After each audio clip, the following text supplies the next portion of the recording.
Hello students, I am नवीन। स्वागत है आपका मेरे YouTube channel basic maths on tips में। और इस वीडियो में मैं करने वाला हूँ क्लास 10th चैप्टर ट्रिग्नोमेट्री से रिलेटेड इंपॉर्टेंट सम। तो चलिए शुरू करते हैं। तो देखिए सम में हमें दिया है इन द फिगर। देखिए मैंने यहाँ पर फिगर बनाई हुई है। If C D equal to 30 metre, तो यहाँ पर सी डी जो है वो 30 मीटर है। तो यहाँ पर मैं मैंशन कर देता हूँ कि ये है 30 metre. Then the length of A B, तो हमें यहाँ पर ए बी की लेंथ निकालनी है और हमें यहाँ पे 4 ऑप्शन गिवन है। तो देखिए ए बी की जो लेंथ है वो ए सी प्लस सी बी इसको मिलकर बन रही है। तो हमें यहाँ पर ए सी और सी बी दोनों ही निकालने होंगे, तभी हमें ए बी की लेंथ पता चलेगी। तो सबसे पहले हम क्या करते हैं कि यहाँ पर ए सी की लेंथ निकाल लेते हैं। तो देखिए अगर डी सी बी 90 डिग्री है तो डी सी ए भी 90 डिग्री होगा। लीनियर पेयर के अकॉर्डिंग अगर हम देखें, सबसे पहले मैं यहाँ पर इस 90 डिग्री को निकालता हूँ। तो यहाँ पर लिखेंगे कि angle D C B plus angle D C A, ये दोनों मिलाकर 180 डिग्री होंगे क्योंकि ये लीनियर पेयर है। अब डी सी बी 90 हमें गिवन है, प्लस यहाँ पर डी सी ए हमें नहीं मालूम, वो हम निकाल रहे हैं। तो एंगल डी सी ए हो जाएगा 180 माइनस 90 यानी कि 90 डिग्री। अब देखिए यहाँ पर हमने ये निकाल लिया कि ये 90 डिग्री है। अब हम ये वाला एंगल भी निकाल लेते हैं यहाँ पर।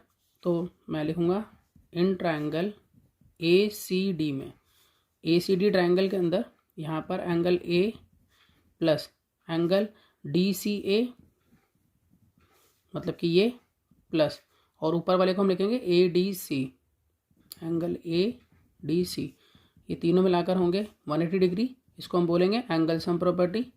ए एस पी शॉर्ट में लिख रहा हूँ मैं, ठीक है। ए जो है वो यहाँ 30 है और डी सी ए अभी निकाला है, ये 90 है, plus angle A D C यहाँ हम निकालने वाले हैं अभी।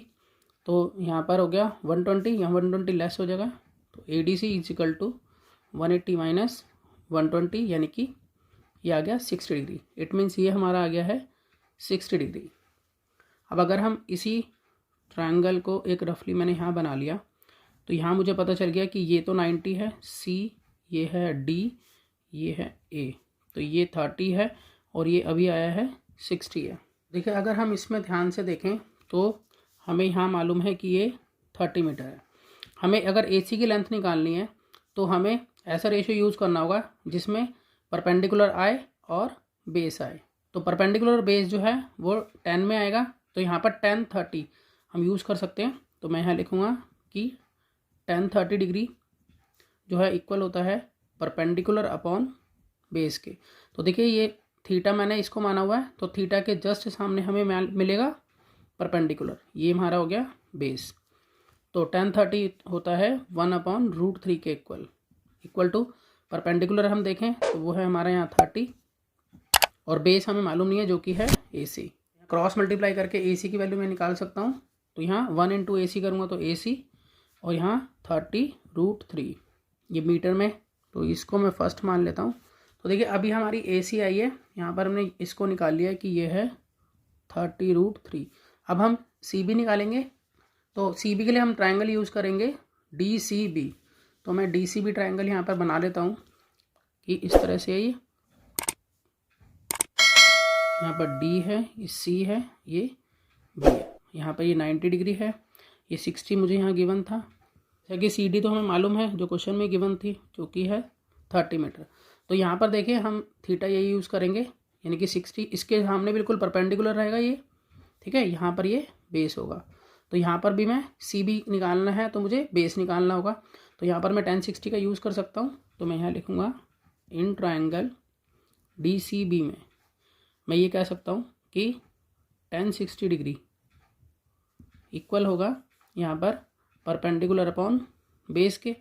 तो यहाँ परपेंडिकुलर जो है अगर देखें तो ये है 30, तो यहाँ 30 पुट कर देते हैं। बेस हमारा CB है, यहाँ ये अभी पता नहीं है, और 10 60 होता है √3, तो यहाँ √3 रख लेते हैं। यहाँ क्रॉस मल्टीप्लिकेशन करते हैं, तो क्रॉस मल्टीप्लिकेशन करेंगे तो आएगा √3 CB और 30 बन जा 30।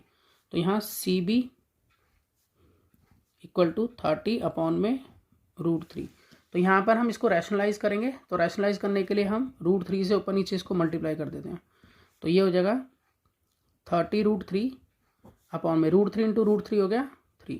तो 3 से हम इसको काट सकते हैं, ये 10 पे चला गया। तो इसका मतलब ये हो गया कि 10√3 जो है वो हमारी वैल्यू आ जाती है सी बी की, मतलब सी बी की लेंथ जो है वो 10√3 मीटर होगी। इसको मैं कह सकता हूँ कि ये मेरी सेकंड इक्वेशन हो गई एक तरह से। तो अब ऐड कर लेते हैं हम फर्स्ट और सेकंड को, ऐड फर्स्ट एंड सेकंड। तो फर्स्ट और सेकंड को हम ऐड क्यों कर रहे हैं ये भी मैं आपको बताता हूँ कि हमें निकालनी है यहाँ पर ए बी की लेंथ, ठीक है। तो ए बी जो है वो है हमारा ए सी प्लस सी बी के इक्वल। देखिए मैं आपको डायग्राम में दिखाता हूँ। तो यहाँ पर ए बी हमें निकालना है, तो ए C plus C be in दोनों को मिला के बनेगा। तो ये अभी हमारा आया है 10√3, ठीक है। तो हम इन दोनों को ऐड कर लेंगे तो हमारे पास आंसर आ जाएगा इसका। तो यहाँ पर ए सी की वैल्यू लिख लेते हैं, हमारी है जो कि है 30√3 और सी बी अभी निकाली है 10√3। तो इस तरह से ए बी हमें मालूम चल जाएगा। तो ये हो जाता है 40√3 मीटर। आशा करता हूँ कि आपको समझ में आएगा। इसी तरह के बहुत से सम्स क्लास 10th के लिए पहले से अपलोड है, आप उन्हें देख सकते हैं। तो मिलते हैं नेक्स्ट वीडियो में और नए सम के साथ, तब तक के लिए गुड बाय।